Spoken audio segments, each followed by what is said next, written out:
Comments చూడడం మానేయాలి. Comment పట్టించుకుంటావు ప్రతి అంటే పెళ్లివారం అని రాసింది ఆడియన్స్. వాళ్ళు అర్థమైంది విరాయిస్తాక నీకు లవ్ స్టోరీ ఉంది ఇక్కడ అర్థమైందంటే అవునా ఓకే నెక్స్ట్ ఎపిసోడ్ విరాయిస్తారా లవ్ స్టోరీ.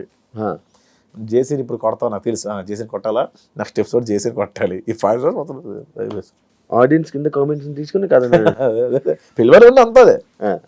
పెళ్లివారం అండి ఈ మధ్యన బాగోట్లేదు 7 ఎపిసోడ్ వేసాను సీజన్ 3 అట్లా. ఇప్పుడు ఫైనాన్షియల్గా అంతే హ్యాపీ బ్రో? హ్యాపీ అంటే ఫ్రమ్ అంటే యూట్యూబ్ నుంచి ప్రాంప్ట్ ఉంటుంది గురు నిమిడటం నుంచి. సినిమాలు కొంచెం లేట్ అవుతాయి బట్ ఓకే. ఫైనాన్షియల్గా మంచిగా స్టేటస్ బాగుంది. ఇల్లు కొనుక్కున్నాడా?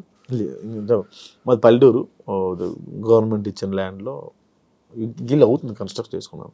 ఇక్కడ హైదరాబాద్లో అంత సంపాదించలే అంటే ముందు బొక్కలు కప్పుకోవడానికి సగం అయిపోయింది.